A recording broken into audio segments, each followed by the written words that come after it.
இரண்டு திராவிட கட்சிகளும் ரெகுலராக சொல்லக்கூடிய ஒரு விஷயம் தான் ஜாதி ஒழிப்போம், ஜாதி ஒழிப்போம். பெரியார் வந்தாலும் சரி, காமராஜர் வந்தாலும் சரி, சத்தியமாக இந்த ஜாதின்றதை ஒழிக்க முடியாது.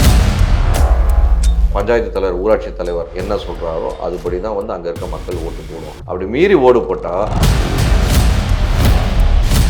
கம்யூனிட்டி சார்ந்து தான் போய் ஆகணுன்ற சூழ்நிலைக்கு தள்ளப்பட்டிருக்கு தமிழ்நாடு. அதிகார இடத்துல உட்காரணுன்றதுக்காக எந்த எல்லைக்கும் செல்லக்கூடிய ஒரே கட்சி தமிழகத்தில் எதுவென்றால் திமுக, அகில இந்தியாவில் எதுவென்றால் பாஜக. திமுகவை சார்ந்த ஒரு சில பொறுப்பில் இருக்கக்கூடிய அமைச்சர்கள் ஓப்பன் டு ஃபோரம் மைக்கில் தவிர்த்து மிச்ச எல்லா இடத்துலையும் டேய் நீ அந்த ஜாதிக்காரன் தான்டா. முதல்வர் அவர்களை போய் அங்கிள்ன்ற வார்த்தைலாம் மிகப்பெரிய வார்த்தை. ஆனால் அவருக்கு ஸ்கிரிப்ட் எடுத்து கொடுக்கக்கூடிய நபர்கள் வந்து அந்த இயக்குபவர்கள் வந்து கொஞ்சம் ரீகன்சிடரேஷன் பண்ணணும். கோயம்புத்தூர் கார்ப்பரேஷன் லிமிட்ல இருந்து 2 கிலோமீட்டர்ல லேண்ட் 8 lakhsக்கு ஸ்ரீ பேபி ப்ராப்பர்ட்டிஸ் கோயம்புத்தூர். ரெட்நூல் நேயர்களுக்கு வணக்கம். இன்றைய சிறப்பு நேர்காணலில் மூத்த பத்திரிகையாளரும் அரசியல் ஆலோசகருமானவன் நந்தகுமார் இருக்காங்க. வாங்க பேசலாம். வணக்கம் சார். வணக்கம். இந்த தேர்தல் அரசியல் களத்தை பொறுத்த வரைக்கும் இந்த முறை இந்த சமூக வாக்குகள் அப்படிங்கிறது ரொம்ப டார்கெட் செய்யப்படுது ரெண்டு பெரும் திராவிட கட்சிகளாலுமே அப்படிங்கிறது ஒரு கேள்விக்குறியாக மாறிட்டு இருக்கு. ஏன்னா இபிஎஸ் அவர்கள் பரப்புரையில் சொல்றாரு, முத்துராமலிங்க தேவருக்கு வந்து அங்கே விமான நிலையத்துக்கு பேரை மாற்றுவோம், பாரத ரத்னா விருது கொடுப்போம் அப்படின்னு சொல்றதா இருக்கட்டும், இல்லை தொடர்ந்து திமுகவினர் வந்து நாடார் சமூகத்தை வந்து இழிவுபடுத்திக்கிட்டே இருக்காங்க, தாக்கிக்கிட்டே இருக்காங்க, காமராஜர் தொடங்கி இன்னைக்கு அஜித்குமார் வழக்கு வரைக்கும் அப்படின்னு சொல்றதா இருக்கட்டும், இது எல்லாமே எப்படி புரிஞ்சுக்கலாம்? இதுக்கும் நம்ம வரலாறுலேருந்து ஆரம்பிச்சாகணும், வேறு வழி கிடையாது. ஏன்னா தமிழ்நாட்டில் எப்போ இந்த ஜாதி பிரிவினை என்று வந்ததோ, அந்த ஜாதி பிரிவினை எத்தனை பெரியார் வந்தாலும் சரி, காமராஜர் வந்தாலும் சரி, நேரு வந்தாலும் சரி, காந்தி வந்தாலும் சரி, சத்தியமாக இந்த ஜாதின்றதை ஒழிக்க முடியாது. ஆனால் நம்ம வெக்கமே இல்லாமல் இரண்டு திராவிட கட்சிகளும் ரெகுலராக சொல்லக்கூடிய ஒரு விஷயம் தான் ஜாதி ஒழிப்போம், ஜாதி ஒழிப்போம். இன்னி வரைக்கும் அது ஒழிக்கிறதுக்கான ஒரு வகையை வந்து முன்னெடுத்து வைக்கலான்னு ஸ்ட்ராங்காக என்னால் சொல்ல முடியும். அப்படி உண்மையிலே முன்னெடுத்து வச்சாங்கன்னா இப்போ ரீசெண்டாக கடந்த 2 மாதங்கள் நடந்த அந்த 3 கொலை, ஜாதிய கொலையை வந்து உண்மையிலே கட்டுப்படுத்திருக்கலாம். உள்ளபடியே தமிழ்நாட்டில் இருக்கக்கூடிய ஒவ்வொரு அரசியல் கட்சி தலைவரும் தேர்தல் என்று வரும்போது அந்த மாவட்டத்தில் அந்த தொகுதியில் எந்த சமூகம் தலைத்து செழிப்பாக இருக்கிறதோ அந்த சமூகத்தை சார்ந்த நபரை மட்டுமே ஒரு கேண்டிடேட்டாக போடுவாங்க. ஏன் பார்த்தீங்கன்னா அவனால் தான் செலவு பண்ண முடியும். And at the same time அவனால் அந்த பர்டிகுலர் பெல்ட்டில் இருக்க அத்தனை பேரை கண்ட்ரோல் பண்ண முடியும். அது வந்து அந்த பர்டிகுலர் சமூகம், நீங்கள் சொன்ன மாதிரி நாடாரோ, கவுண்டரோ, இல்லை தேவரோ எதுவாக இருந்தாலும் அந்த பர்டிகுலர் சமூகம் ப்ரிடாமினெண்ட்டாக அந்த இடத்துல டாமினேட் பண்ணுறதுனால அந்த சமூகத்தை சார்ந்த அந்த மிச்ச மக்கள் இருக்காங்களே, பட்டியலினராக இருந்தாலும் சரி, வேற்று சமூக மக்களாக இருந்தாலும் சரி, அங்கே மெஜாரிட்டி இப்போ ஒரு பகுதியில் தேவர் தான் ஸ்ட்ராங்குனா மிச்ச சமூக மக்கள் எல்லாரும் டிஃபால்ட்டாக அங்கே ஸ்ட்ராங்கான பர்சன் யாரோ அவருக்கு டிஃபால்ட்டாக அவுட் பண்ணுறோம். இது தொன்று நடந்துகிட்ருக்கு. இப்போது நம்ம பிள்ளைங்கள்லாம் படிச்சுட்டாங்க, நம்ம எல்லாமே கையில் ஃபோனில் சுற்றுறாங்க, லேப்டாப்பு ஃபோன் தான் சுற்றுறாங்க, அதனால் வந்து கண்டிப்பாக மாறிடுச்சு அப்படின்னு சொல்லி இப்போ நினைச்சிருக்கோம். சத்தியமாக ஒன்றும் மாறல. இன்னமும் சவுத் சைடில் இந்த ஜாதிய ரிலேட்டடாக விஷயங்கள், பிரச்சனைகள் நடந்துட்டு தான் இருக்குது. இன்னமும் அங்கே இருக்க சேர்மேன், அங்கே இருக்க பஞ்சாயத்து தலைவர், ஊராட்சி தலைவர் என்ன சொல்கிறாரோ அதுபடி தான் வந்து அங்கே இருக்க மக்கள் ஓட்டு போடுவோம். அப்படி மீறி ஓடு போட்டால் மறுநாள் காலையில் போய் அவங்களுக்கு மற்ற ஆளை போய் ஃபேஸ் பண்ண முடியாதுன்ற ஒரு உள்ளார்ந்த பயம், அச்சம் இருக்க தான் செய்யுது. என்னதான் என் புள்ள நுனிநாக்கில் இங்கிலீஷ் பேசினாலும் சரி, என்னதான் என் பொண்ணு வந்து லேப்டாப்லேயும் ஃபோனும் கைமா சுற்றினாலும் சரி, தேர்தல் வரும்போது ஆட்டோமேட்டிக்காக அங்கே பேரண்ட்ஸ் வந்து தலையில் கொட்டி நீ 1008 வேலை பண்ணு, போய் இந்த இடத்துல மட்டும் ஓட்டு போட்டுவான்னு சொல்லி அனுப்போம். இதுதான் நடக்குது. ஓகே. இல்லை, ஏன்னா நேற்றைக்கு ஒரு செய்தி, திருநின்றவூர் பகுதியில் வந்து அங்கே இருக்கக்கூடிய அதிமுக வார்டு கவுன்சிலரை திமுகவினர் வந்து போயிட்டு தாக்கி இருக்காங்க அப்படின்னு சொல்லிட்டு. ஸோ ஏன்னா அந்த குறிப்பிட்ட தாக்கப்பட்ட அந்த பெண்மணி, அவங்க அந்த கவுன்சிலர் வந்து நாடார் சமூகத்தை சார்ந்தவங்க அப்படின்னு சொல்லிட்டு, இதை இப்படி தான் கம்யூனிட்டி சார்ந்து கொண்டு போகணும்னு ஏதாவது இருக்கா, இல்லை அப்படி எப்படி புரிஞ்சுக்கலாம் இது? அதுதான் கம்யூனிட்டி சார்ந்து தான் போய் ஆகணுன்ற சூழ்நிலைக்கு தள்ளப்பட்டிருக்கு தமிழ்நாடு. ஓகே. இதே வந்து நீங்கள் உடனே கேட்கலாம், ஏன் நார்த்தில் இல்லையா, குஜராத்தில் இல்லையா, யூபியில் இல்லையா, மத்திய பிரதேசில் இல்லையா சொல்லி. ஏன்னா நான் ஒரு 7 மாநிலம் வேலை செஞ்சுருக்கேன். ஸோ பத்திரிகை சார்ந்த விஷயங்களுக்காக வந்து 7 மாநிலங்களில் தேர்தல் நடக்கும்போது எப்படி அந்த 7 மாநிலங்களில் ப்ரிடாமினெண்ட்டாக நான் பார்த்த 6 மாநிலங்களில் இங்கே இருக்க மாதிரி பிரச்சனை அங்கேயும் இருக்குது. இங்கே பட்டியலினம் சொல்கிறோம், அங்கே பட்டியலினம் சொல்கிறோம், அவ்வளோதான் வித்தியாசம். பெரிய வித்தியாசம் இல்லை. இதில் வந்து பார்க்கும்போது அங்கே கண் கூட இங்கே வந்து வெட்டிக்கிறான், குத்திக்கிறான், அடிச்சுக்கிறான். அங்கே அப்படி இல்லை, இங்கே ரோட்டில் அடிச்சுக்கிறான், அங்கே வீட்டுக்குள்ளே பூந்து அடிச்சுட்டு வந்துடுறான். மறுநாள் காலில் எல்லாம் அடி வாங்கினது கூட தெரியாமல் அப்படியே டிப்டாப்பாக ட்ரெஸ் பண்ணிட்டு வந்து ஓட்டு போட்டு போயிடுறான். யாருக்கு ஓட்டு போட சொல்கிறாங்க அவன் ஓட்டு போட்டுப்பான். இதுதான் வந்து நார்த் சைடில் நடக்குது.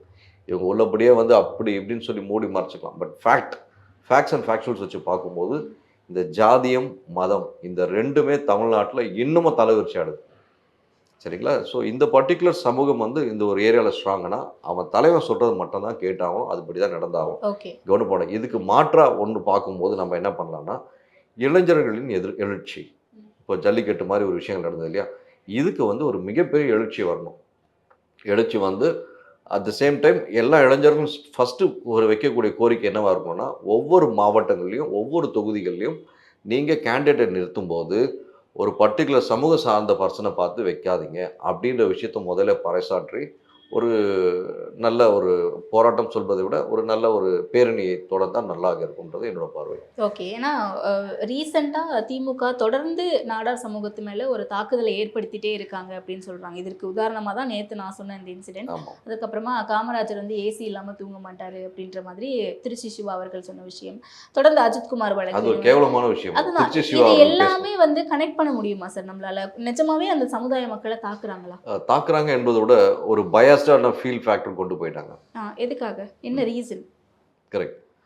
இப்போ வந்து எடப்பாடியார் இன சமூகம் நமக்கு தெரியும். ஆனால் எடப்பாடியார் அந்த சமூகமாக இருந்தாலும் கூட எல்லா சமூகத்தோட அண்டர்ஸ்டாண்டிங்கில் போகக்கூடிய மனுஷன் தான் எடப்பாடியார். ஆனால் திமுகவை சார்ந்த ஒரு சில இப்போ பொறுப்பில் இருக்கக்கூடிய அமைச்சர்கள் ஓப்பன் த ஃபோரம் மைக்கில் தவிர்த்து மிச்சம் எல்லா இடத்துலையும், டேய் நீ அந்த ஜாதிக்காக இருந்தாண்டா, இந்த ஜாதி. நான் ஒரு பத்திரிகையாளர் மட்டும் நான் ஒரு அடிக்கடி ஒரு இது வரைக்கும் ஒரு 15-16 அமைச்சரை வந்து இந்த 4 ஆண்களில் சந்திச்சிருப்பேன். அதில் போகும்போது ஒரு 2 அமைச்சர்கள் என்னையே பார்த்து கேட்டவங்க தான். அப்பா நீ இந்த சமூகம் தானே அப்படின்னு கேட்பானுங்க. அது இல்லைங்க, நம்ம அவசியம் வாயத்து வந்து யார் சொன்னாலும் நம்ம என்ன சமூகம்னு வாயத்துன்னு சொல்ல மாட்டோம். அந்த மாதிரி கேரக்டரால் நம்ம இதை கேட்டு என்னென்ன பண்ண போகிறேன், இப்படி ஏதாவது நறுக்குன்னு கேட்டு வந்தாங்க. இந்த அமைச்சர்ட்டு அந்த அமைச்சர் பார்க்கும்போது அவருக்கே தெரியும். 2 அமைச்சர் கேட்டாங்க, 2 அமைச்சருக்கும் கண்டிப்பாக தெரியும் என்ன கேட்டாங்கன்னு சொல்லிட்டு. அவ்வளோ தூரம் போல்டாக சொல்லி இந்த மாதிரி ஒரு கேவலமான ஒரு எண்ணங்கள் உள்ள அமைச்சர் பெருமக்கள் தமிழ்நாட்டில் இருக்கிறாங்க, இன்னமும் இருக்கிறாங்க. முன்னாள் அமைச்சர்களும் இருக்காங்க. அதில் எனக்கு மாற்று கருத்தே இல்லை. அதில் திமுக மட்டும்தான் இந்த மாதிரி சமூகம் பார்க்குறாங்க, ஜாதி பார்க்குறாங்க கிடையாது. அதிமுகலையும் இருக்காங்க. அதில் எனக்கு எல்லோரும் மாற்று கருத்தும் கிடையாது. ஆனால் சம்திங் இஸ் பெட்டர் தேன் நத்திங்கிற மாதிரி இவங்களோட அவங்க கொஞ்சம் பரவாயில்லன்னு நான் சொல்லுவேன். ஓகே. திமுகவோட அதிமுக எவ்வளோ பரவாயில்ல. ஆனால் இவங்க வன்மத்தை கக்குவாங்க சில இடத்துல. அட் த சேம் டைம் இப்போ தேர்தல் நேரம் நீங்கள் கேள்வி கேட்டுட்டு இருக்கதால் சொல்கிறேன், தேர்தல் அரசியல் என்று வரும்போது திமுகவை வீழ்த்துவது யாராலும் முடியாது.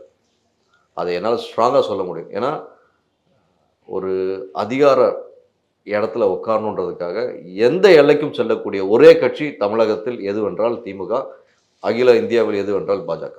அந்த அதிகாரம் வரும்போது நான் எதுக்காக மீட் பண்ண வரேன்னு சொல்கிறேன், புரியுது இல்லையா? இந்த ஜாதிசம் மட்டும் நீங்கள் கேட்குறீங்க, எந்த எல்லைக்கும் போவாங்க அவங்க. அதுதான் திமுகவோட ஸ்டைல். ஓகே. ஸோ இது அடுத்த தேர்தலில் எப்படி சார் எதிரொலிக்கும்? 2026 சொல்கிறீங்களா? 26. சரி, 26 பொறுத்த வரைக்கும் தேர்தலில் திமுகவுக்கு ஒரு நல்ல டஃப் ஃபைட் கொடுக்க போகிறாங்க அதிமுக அண்ட் பிஜேபி கூட்டணி உள்ளபடியே.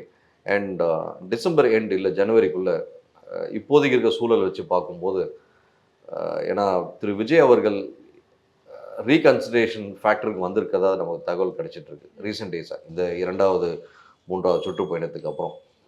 ஏன்னா முதல்ல இருந்து அவர் தாக்கக்கூடிய விஷயங்கள் கொள்கை எதிரி பாஜகன்னு சொன்னார். எந்த இடத்துலையும் அதிமுக வந்து அவர் ஸ்ட்ரைட் டு 4 அடிக்கிற மாதிரி நம்ம பார்க்கல. வேற திமுகவை தரம் தாழ்ந்து விமர்சனம் பண்ண ஆரம்பிச்சார். ஏன்னா முதல்வர் அவர்களை போய் அங்கிள்ன்ற வார்த்தைலாம் மிகப்பெரிய வார்த்தை, அந்த மாதிரி வார்த்தையை பிரயோகிச்சார். இப்போ முதல்வர் சார் அப்படின்னு சொல்லி அந்த நக்கிள் நையாண்டியோடு பேசக்கூடிய சில விஷயங்கள் வந்து அவ்வப்போது பார்க்க முடியும். ஏன்னா இந்த கால சூழலுக்கு ஏற்ற மாதிரி பேசணுன்றதுக்காக அந்த மாதிரி பேசுகிறார். ஆனால் ஒன்ஸ் ஒரு டெக்கரம், ஒரு ஸ்டேஜ் டெக்கரம் சொல்கிற மாதிரி ஒரு அரசியலுக்கான ஒரு மேடை என்று வரும்போது எல்லோருக்கும் உள்ளபடியே மரியாதை கொடுத்து கொண்டு போகணும். ஆனால் அவருக்கு ஸ்கிரிப்ட் எடுத்து கொடுக்கக்கூடிய நபர்கள் வந்து அந்த இயக்குபவர்கள் வந்து கொஞ்சம் ரீகன்சிடரேஷன் பண்ணணும், இந்த மாதிரி ஸ்கிரிப்டிங்லாம் பண்ணணும். ஸோ தேர்தல் களம் என்று வரும்போது வேறு. இப்போ இருக்க இளைஞர்கள் வந்து என்ன சொல்லுவாங்க, விஜய் அப்படி பேச பரவாயில்ல போட்டுடலாம்.